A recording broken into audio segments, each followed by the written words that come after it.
আৰু কুশলে আছে। গতিকে এই সময়ছোৱাত যাতে ছাত্ৰ ছাত্ৰীসকলৰ কোনো সমস্যাৰ সৃষ্টি নহয়, বিশেষকৈ ক্লাছ 10ৰ, সেইবাবে আমি ক্লাছ 10ৰ কেইটামান টপিকৰ ওপৰত আমি আলোচনা কৰিবলৈ আগবাঢ়িছোঁ। আমি তাৰে প্ৰথম আজি আৰম্ভ কৰিবলৈ লৈছোঁ জীৱন প্ৰক্ৰিয়া, চেপ্টাৰ 6।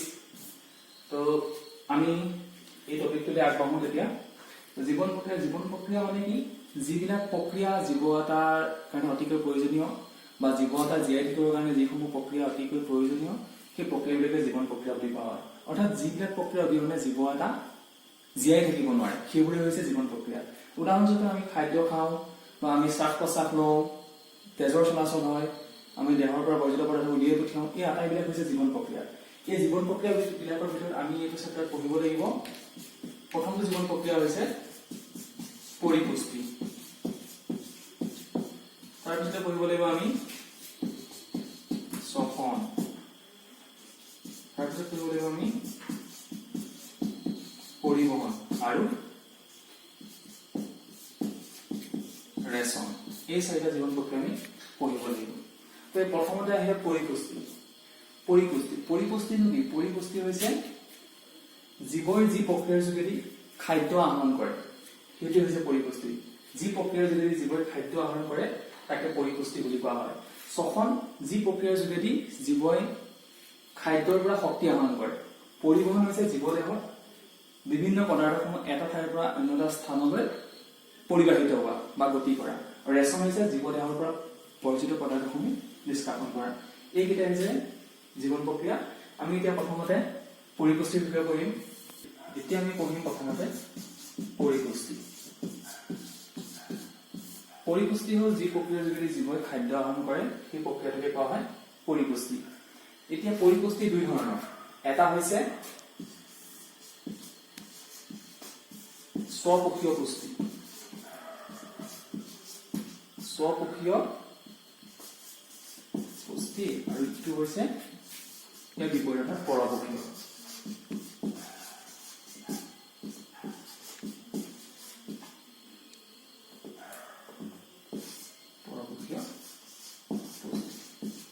স্বপক্ষীয় পুষ্টি আৰু পৰপক্ষীয় পুষ্টি। স্বপক্ষীয় পুষ্টি মানে কি?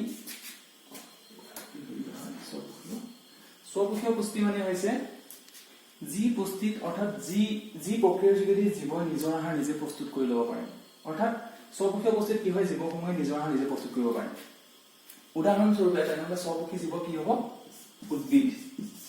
উদ্ভিদ হ'ব স্বপক্ষীয় পুষ্টিৰ যোগেদি খাদ্য আহৰণ কৰা জীৱ। উদ্ভিদ আৰু নীল সেউজ খেলাই।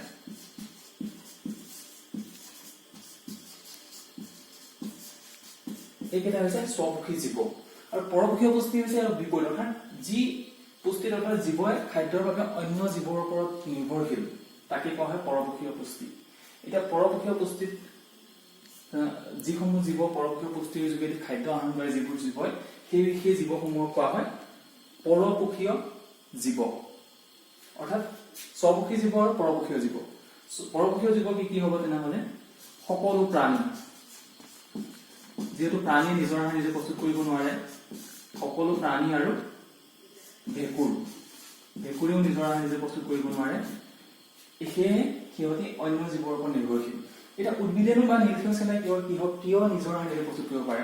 কাৰণ উদ্ভিদৰ বা নীলসেউজ খেলাৰ দেহত এটা বিশেষ ৰঞ্জক পদাৰ্থ থাকে, যিটো পত্ৰ হৰিত বা হৰিত কণা বুলি কোৱা হয়।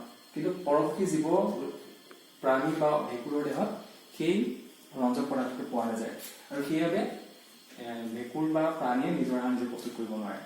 এতিয়া যদি স্বপক্ষীয় পুষ্টি আৰু পৰপক্ষীয় পুষ্টিৰ মাজত পাৰ্থক্য লিখিবলৈ আহে, তেন্তে আমি লিখিব লাগিব স্বপক্ষী জীৱই স্বপক্ষীয় পুষ্টিত জীৱই নিজৰ আহাৰ নিজে প্ৰস্তুত কৰি লয়, আৰু আনহাতে পৰপক্ষীয় পুষ্টিত জীৱই খাদ্য আহৰণৰ বাবে আহাৰ আহৰণ কৰিবৰ বাবে অন্য জীৱৰ ওপৰত নিৰ্ভৰ কৰিবলগীয়া হয়। দ্বিতীয়তে স্বপক্ষীয় পুষ্টিত সালোকসংশ্লেষণ বা পত্ৰহৰিতৰ প্ৰয়োজন হয়, আনহাতে পৰপক্ষীয় পুষ্টিত পত্ৰহৰিতৰ প্ৰয়োজন নহয়। তৃতীয়তে লিখিব পাৰি আমি কিছুমান স্বপক্ষী জীৱ উদাহৰণ দিব পাৰিম। উদাহৰণস্বৰূপে স্বপক্ষী জীৱ যেনে উদ্ভিদ, নীলসেউজ খেলাই, আৰু আনহাতে পৰপক্ষী জীৱ যেনে সকলো প্ৰাণী, ভেঁকুৰ। এতিয়া আহিলে স্বপক্ষী জীৱৰ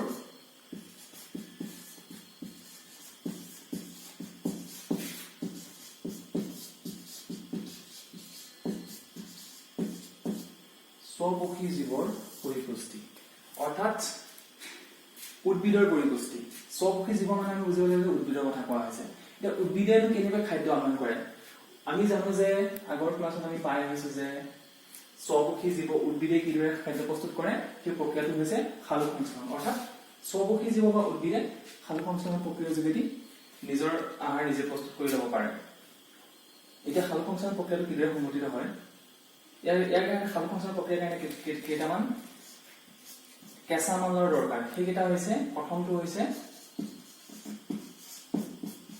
সূৰ্যৰ পোহৰ এই সূৰ্যৰ পোহৰ ক'ৰ পৰা আহৰণ কৰে সূৰ্যৰ ৰশ্মিৰ পৰা দ্বিতীয়তে আহিলে পানী উদ্ভিদৰ শিপাই মাটিৰ পৰা আহৰণ কৰে তৃতীয়তে আহিলে কাৰ্বন ডাই অক্সাইড আমি জানো যে কাৰ্বন ডাই অক্সাইডৰ সংকেত হৈছে CO2 আৰু কাৰ্বন ডাই অক্সাইড উদ্ভিদে বায়ুমণ্ডলৰ পৰা লাভ কৰে আৰু উদ্ভিদৰ দেহত থাকে পত্ৰহৰিত বা ক্লোৰোফিল এইকেইটা হৈছে উদ্ভিদৰ স্বপক্ষীয় পুষ্টি বা সালোক সংশ্লেষণ বা উদ্ভিদৰ খাদ্য আহৰণৰ বাবে প্ৰয়োজনীয় জৰুৰী বা প্ৰয়োজনীয় হোৱা কেঁচা সামগ্ৰী এতিয়া এই প্ৰক্ৰিয়াটো কেতিয়া সংঘটিত হয় এই প্ৰক্ৰিয়াটো সংঘটিত হয় উদ্ভিদৰ সেউজীয়া পাতত আমি এটা পাত অংকন কৰিবলৈ চেষ্টা কৰিম উদ্ভিদৰ পাত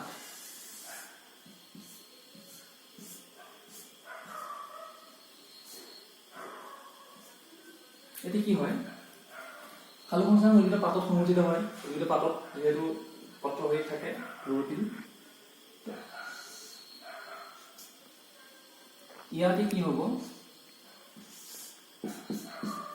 সূৰ্যৰ পৰা সূৰ্য পোহৰ আহিব তাৰ পিছতে আহিব বায়ুমণ্ডলৰ পৰা কাৰ্বন ডাই অক্সাইড আৰু এইফালে মাটিৰ পৰা পানী যাব এই তিনিটা বস্তু ইয়াতে লগ হৈ পত্ৰহৰিতত লগ হৈ কি প্ৰস্তুত হয়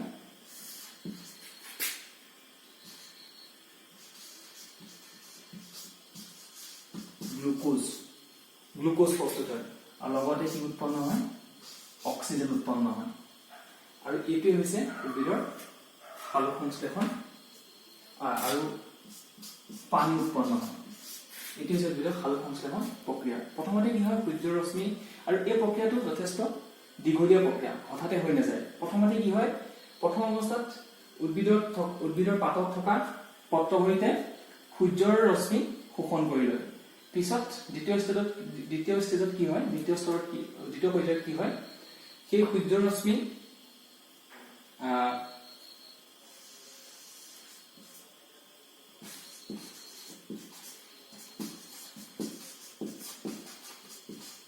সূৰ্যৰ ৰশ্মি শোষণ কৰি লয় দ্বিতীয়তে সেই শোষণ হোৱা সূৰ্যৰ ৰশ্মি মাটিৰ পৰা যোৱা পানী আৰু কাৰ্বন ডাই অক্সাইডৰ মাজত বিক্ৰিয়া ঘটি কি হয় C6H12O6 অৰ্থাৎ গ্লুকোজ উৎপন্ন হয় এইটোৱে হৈছে উদ্ভিদৰ সালোক সংশ্লেষণ প্ৰক্ৰিয়া সালোক সংশ্লেষণ প্ৰক্ৰিয়াটো কিদৰে সংঘটিত হয় সালোক সংশ্লেষণ প্ৰক্ৰিয়াটো তিনিটা পৰিঘটনা আছে তাৰে প্ৰথমটো হৈছে পত্ৰহৰিতৰ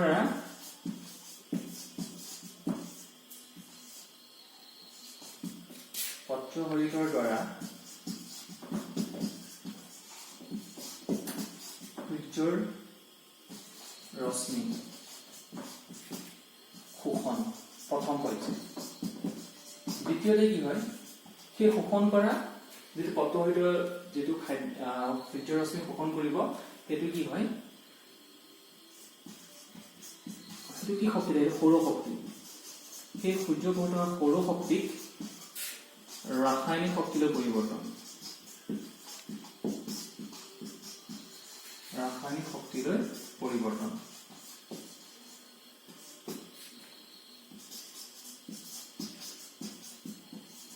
আৰু তৃতীয়তে কাৰ্বন ডাই অক্সাইডৰ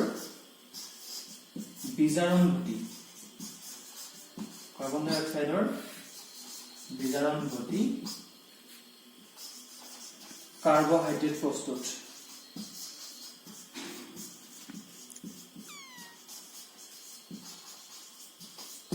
এই তিনিটা হৈছে সালোক সংশ্লেষণৰ দশা। প্ৰথম হৈছে পত্ৰভৰিতৰ দ্বাৰা সূৰ্যৰ ৰশ্মি শোষণ। পত্ৰভৰিতৰ দ্বাৰা সূৰ্যৰ ৰশ্মি শোষণ কৰিব প্ৰথমতে, তাৰপিছত সেই শোষণ হোৱা সূৰ্যৰ ৰশ্মি উদ্ভিদৰ পাতত সৌৰশক্তিক ৰাসায়নিক শক্তিলৈ ৰূপান্তৰিত কৰিব। তৃতীয়তে কি হ'ব, কাৰ্বন ডাই অক্সাইডৰ অণুৰ বিজাৰণ ঘটি কাৰ্বহাইড্ৰেট প্ৰস্তুত হ'ব। এইকেইটা হৈছে এটা সালোক সংশ্লেষণৰ বিভিন্ন ধৰণৰ সালোক সংশ্লেষণৰ পৰ্যায় বা সালোক সংশ্লেষণ প্ৰক্ৰিয়াটোৰ দশা। এতিয়া এইটো হৈছে সালোক সংশ্লেষণৰ বিক্ৰিয়াটো। কাৰ্বন ডাই অক্সাইড আৰু পানীৰ মাজত বিক্ৰিয়া ঘটিব। কিহৰ উপস্থিতিত? সূৰ্যৰ পোহৰৰ উপস্থিতিত। ক'ত হ'ব? পত্ৰভৰিতত। কি উৎপন্ন হ'ব? গ্লুকোজ, C6H12O6, গ্লুকোজ, অক্সিজেন আৰু পানী। অৰ্থাৎ কাৰ্বন ডাই অক্সাইড আৰু পানীৰ মাজত বিক্ৰিয়া ঘটি সূৰ্যৰ পোহৰৰ উপস্থিতিত কাৰ্বন ডাই অক্সাইড আৰু পানীৰ মাজত বিক্ৰিয়া ঘটি উদ্ভিদৰ পত্ৰভৰিতত গ্লুকোজ, পানী আৰু অক্সিজেন উৎপন্ন প্ৰক্ৰিয়াটোকে কোৱা হয় সালোক সংশ্লেষণ বুলি। আৰু এই সালোক সংশ্লেষণ প্ৰক্ৰিয়াত দেখা পালো যে গেছৰ বিনিময়, অৰ্থাৎ কাৰ্বন ডাই অক্সাইড উদ্ভিদৰ দেহলৈ সোমাই গৈছে বায়ুমণ্ডলৰ পৰা। ঠিক তেনেদৰে সালোক সংশ্লেষণৰ পিছত কি উৎপন্ন হৈছে? অক্সিজেন, অৰ্থাৎ অক্সিজেন উদ্ভিদৰ দেহৰ বাহিৰ হৈ আহিব লাগিব। অৰ্থাৎ এই প্ৰক্ৰিয়াত কি হয়? গেছৰ বিনিময় হয়। আৰু এই গেছ বিনিময় হ'বৰ কাৰণে উদ্ভিদৰ পাতত কি থাকে? কিছুমান ক্ষুদ্ৰ ক্ষুদ্ৰ ৰন্ধ্ৰ থাকে। উদ্ভিদৰ পাতত কিছুমান ক্ষুদ্ৰ ক্ষুদ্ৰ ৰন্ধ্ৰ থাকে আৰু সেই ৰন্ধ্ৰবিলাকক কোৱা হয় পত্ৰৰন্ধ্ৰ বুলি কোৱা হয়। পত্ৰৰন্ধ্ৰ। উদ্ভিদৰ পাতত কিছুমান ক্ষুদ্ৰ ক্ষুদ্ৰ উদ্ভিদৰ পাতৰ উপৰি ভাগত কিছুমান ক্ষুদ্ৰ ক্ষুদ্ৰ ৰন্ধ্ৰ থাকে। ৰন্ধ্ৰ মানে ফুটা, আৰু সেইবিলাকক কোৱা হয় পত্ৰৰন্ধ্ৰ। আৰু এই পত্ৰৰন্ধ্ৰৰ কাম হ'ল উদ্ভিদৰ গেছৰ বিনিময় কৰে, অৰ্থাৎ কাৰ্বন ডাই অক্সাইড উদ্ভিদৰ দেহলৈ প্ৰৱেশ ঘটায় আৰু অক্সিজেন উদ্ভিদৰ দেহৰ পৰা বায়ুমণ্ডললৈ এৰি দিয়ে পত্ৰৰন্ধ্ৰৰ মাজেদি। দ্বিতীয়তে হ'ল উদ্ভিদৰ দেহত অতিৰিক্ত পানী থাকে আৰু এই অতিৰিক্ত পানী এই পত্ৰৰন্ধ্ৰৰ মাজেদি বায়ুমণ্ডললৈ নিষ্কাশিত হয়। এই দুটাই হৈছে পত্ৰৰন্ধ্ৰৰ কাম। বহুত ইম্পৰ্টেণ্ট কুৱেশ্যন হয়, এইটো আহিব পাৰে পৰীক্ষাত। পত্ৰৰন্ধ্ৰ কি? ইয়াৰ দুটা কাৰ্য উল্লেখ কৰা। পত্ৰৰন্ধ্ৰ হ'ল উদ্ভিদৰ পাতৰ উপৰিভাগত থকা কিছুমান ক্ষুদ্ৰ ক্ষুদ্ৰ ৰন্ধ্ৰ। ইয়াৰ কাৰ্য হ'ল, প্ৰথমটো হ'ল গেছৰ বিনিময় কৰা আৰু দ্বিতীয়টো হ'ল উদ্ভিদৰ দেহৰ পৰা অতিৰিক্ত পানীভাগ উলিয়াই দিয়া।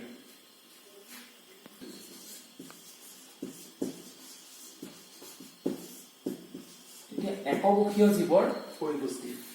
এতিয়া এককোষীয় জীৱৰ পৰিপুষ্টি বুলি ক'লে মূলতঃ আমাৰ পাঠ্যপুথিত পঢ়িবলগীয়া ভিতৰত আছে এমিবাৰ কথা আছে।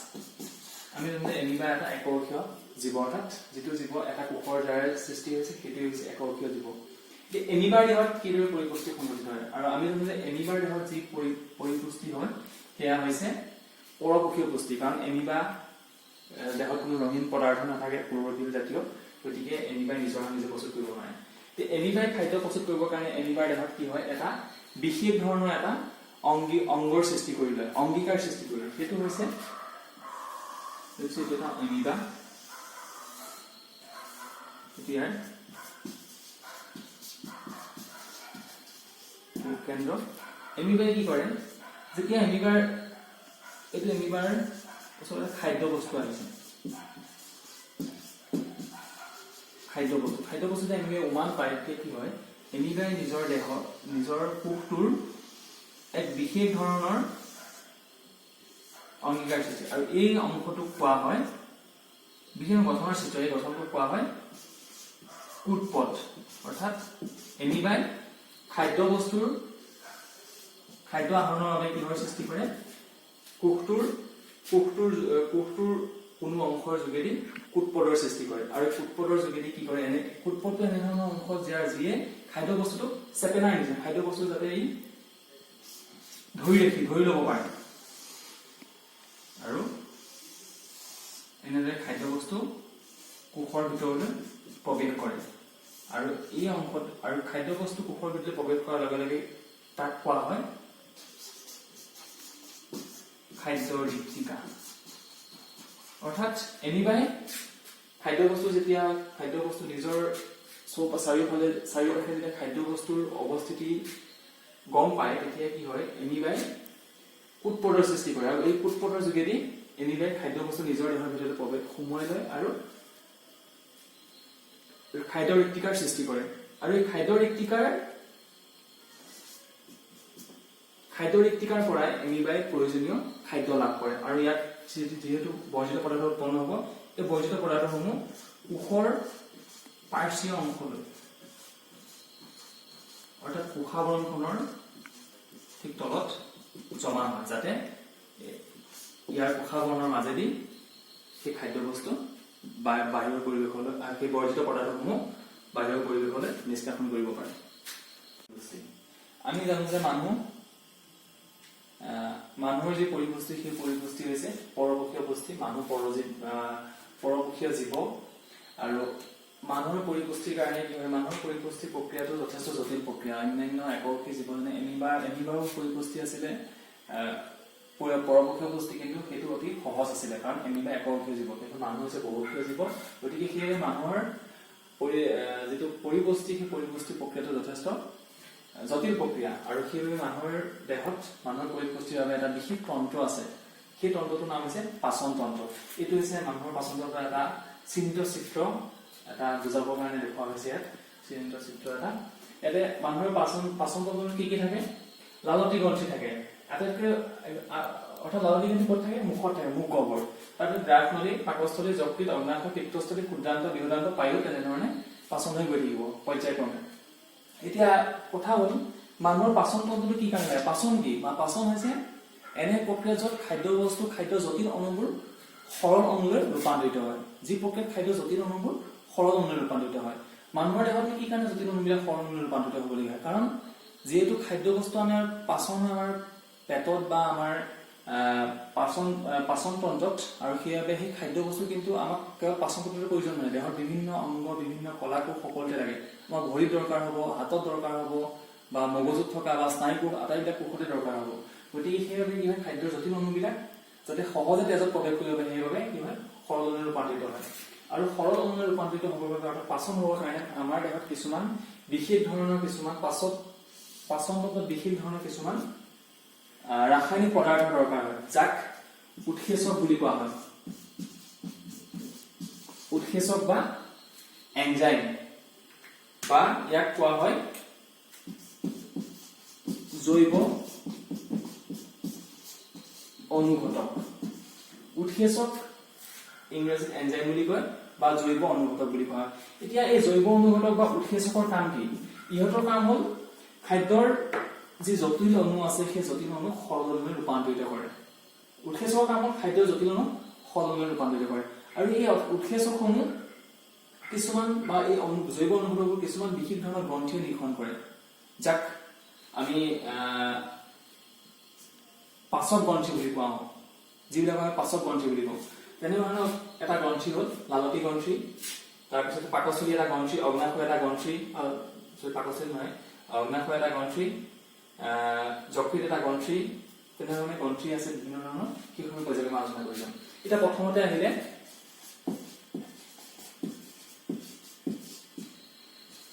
মুখ গহ্বৰত খাদ্যৰ পাচন মুখ গহ্বৰত খাদ্যৰ পাচন মুখ গহ্বৰত খাদ্য কিদৰে পাচন হয় মুখ গহ্বৰত খাদ্য আমি যেহেতু প্ৰথমতে আমি খাদ্যবস্তু বাহ্যিক পৰিৱেশৰ পৰা যে খাদ্যবস্তু আহৰণ কৰোঁ ধৰিছোঁ আমি ভাত খাইছোঁ তাৰপিছত দালি আছে বা অন্যান্য শাক পাচলি আছে বা মাছ মাংস থাকিব পাৰে কিন্তু সকলোবিলাক সেই উপাদানবিলাক কি থাকে সেই যিসমূহ খাদ্য গ্ৰহণ কৰোঁ তাত কি থাকে কিছুমান তাত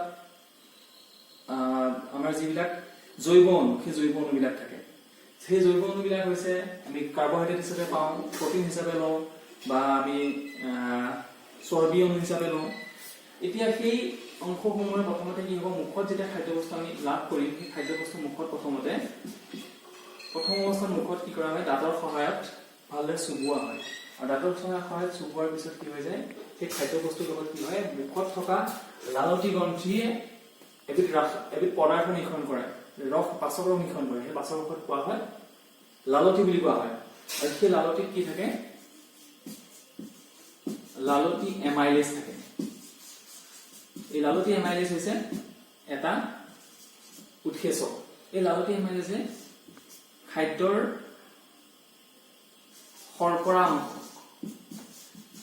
শৰ্কৰাক ভাঙি লালতি এমাইলেজে খাদ্যৰ শৰ্কৰাক ভাঙি হল শৰ্কৰাক লালতি এমাইলেজে ভাঙি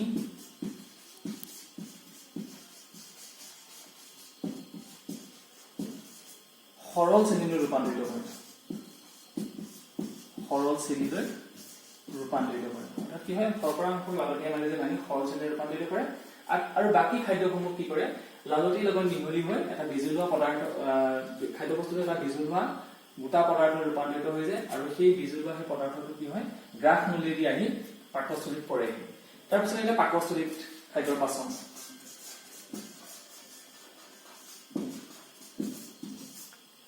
পাকস্থলীত খাদ্য আহি পড়লে পাকস্থলীত কি থাকে তিনিটা পদাৰ্থ থাকে এটা হৈছে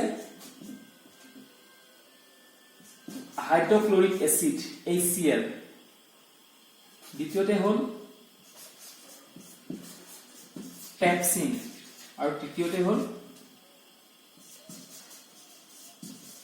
শ্লেষ্মা এই তিনিটা পদাৰ্থ থাকে পাকস্থলীত হাইড্ৰক্লোৰিক এসিড পেপচিন আৰু শ্লেষ্মা এই হাইড্ৰক্লোৰিক এসিডে কি কৰে খাদ্য বস্তুক আম্লিক কৰি তোলে খাদ্য বস্তুক আম্লিক কৰি তোলে যাতে যেটো হাইড্ৰক্লোৰিক এসিড এটা এসিডৰ গুণ হৈছে এসিড হৈছে আম্লিক গতিকে হাইড্ৰক্লোৰিক এসিডে খাদ্য বস্তুক আম্লিক কৰি তোলে যাতে পেপচিনে ক্ৰিয়া কৰাত সহায় হয় হাইড্ৰক্লোৰিক এসিডৰ কাম হ'ল যেনে পেপচিনে কি কৰে খাদ্যৰ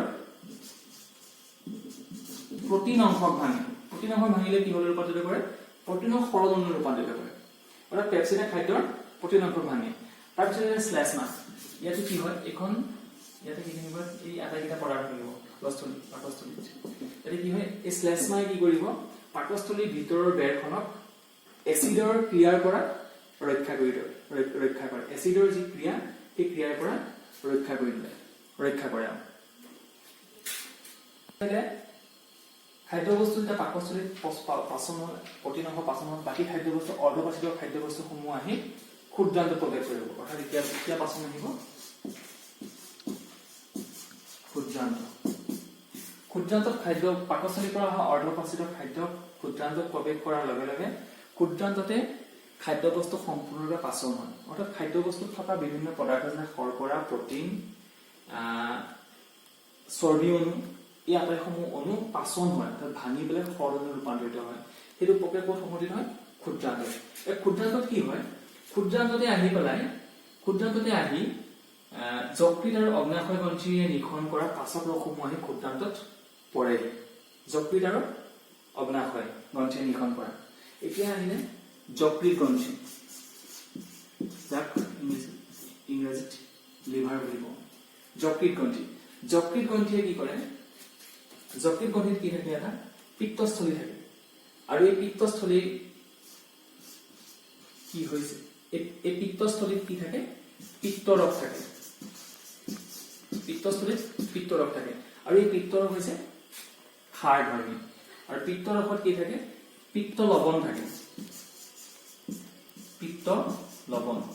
আৰু এই পিত্ত লৱণে খাদ্যৰ চৰ্বি অণুৰ পাচনত সহায় কৰে আৰু এই প্ৰক্ৰিয়াটো কোৱা হয় অৰ্থাৎ খাদ্যৰ চৰ্বি অণুৰ পাচন হোৱা প্ৰক্ৰিয়াটো কোৱা হয় অৰ্থাৎ খাদ্যৰ চৰ্বি অণু ভাঙি সৰল অণুলৈ ৰূপান্তৰিত হোৱা প্ৰক্ৰিয়াটো কোৱা হয়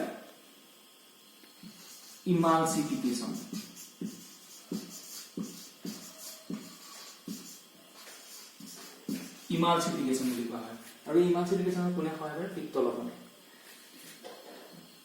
দ্বিতীয়তে পিত্ত লৱণে বা পিত্তৰসে খাদ্য পাকস্থলীৰ পৰা অহা খাদ্য যেহেতু আম্লিক সেই আম্লিক খাদ্য ক্ষাৰকীয় কৰি তোলে পিত্তৰসে আৰু ক্ষাৰকীয় মাধ্যমত কি হয় অগ্নাশয় গ্ৰন্থিৰে নিঃসৰণ কৰা ক্ষাৰকীয় মাধ্যম এই কাৰণে প্ৰয়োজন যাতে অগ্নাশয় গ্ৰন্থিৰে নিঃসৰণ কৰা পাচক ৰসসমূহে ক্ষাৰকীয় মাধ্যমত অতি সহজে ক্ৰিয়া কৰিব পাৰে আৰু অগ্নাশয় গ্ৰন্থিয়ে দুই ধৰণৰ উৎসেচন নিঃসৰণ কৰে এটা হৈছে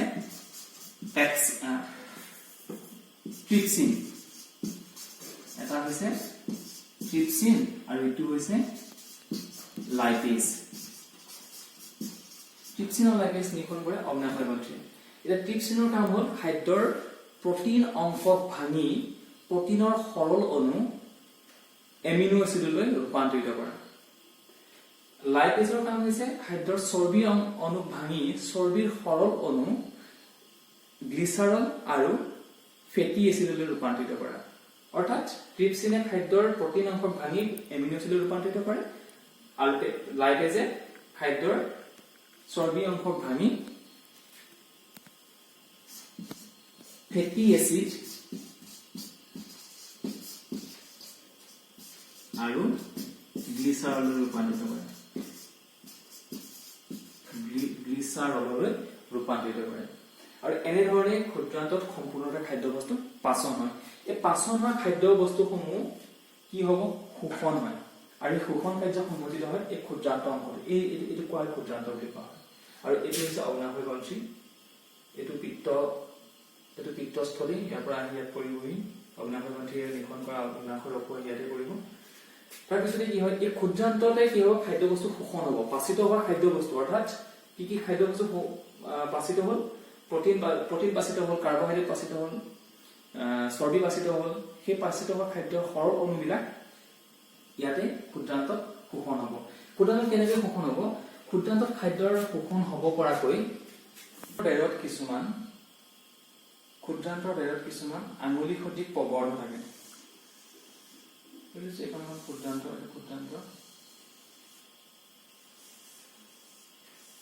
আঙুলি সদৃশ কিছুমান প্ৰবৰ্ধ থাকে। এইবোৰ আঙুলি সদৃশ প্ৰবৰ্ধ। এই আঙুলি সদৃশ প্ৰবৰ্ধবিলাকক কোৱা হয় ভিলাই। এই ভিলাইবোৰে খাদ্যৰ সৰল অণুবিলাক শোষণ কৰি লয়। আৰু এই ভিলাইৰ বেৰখন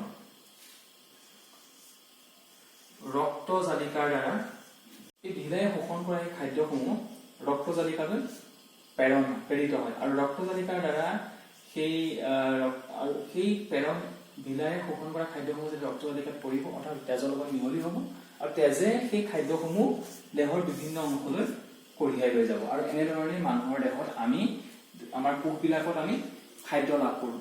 আৰু এই খাদ্য লাভ কৰে সেই খাদ্য অণুসমূহ আমি খাদ্য লাভহে কৰিছোঁ, কিন্তু সেই খাদ্য অণুসমূহ ভাঙি পেলাই শক্তি উৎপন্ন কৰাৰ বিষয়ে আমি পৰৱৰ্তী ক্লাছত পঢ়িম। পৰৱৰ্তী যেতিয়া আমি ইয়াৰ পিছৰ যিটো আছে অৰ্থাৎ পৰিপুষ্টি ৰেচন আছে, ছখনত পঢ়িম আমি। এতিয়া খাদ্যবস্তুসমূহ শোষণ হ'ল। তাতে কি হ'ব? কিছুমান খাদ্যবস্তু একেবাৰে অপাচিত হৈ যাব, পাচন নহ'ব। সেই অপাচিত খাদ্যসমূহ আহি প্ৰথমে বৃহদান্তত প্ৰৱেশ কৰিব। আৰু বৃহদান্ততে খাদ্যত থকা অতিৰিক্ত পানীভাগ শোষণ হ'ব আৰু বাকী বৰ্জিত পদাৰ্থসমূহ পায়ুৱেদি দেহৰ পৰা মল হিচাপে বাহিৰ হৈ যাব। আৰু এইটোৱেই হৈছে মানুহৰ পৰিপুষ্টি বা মানুহৰ পাচন তন্ত্ৰ।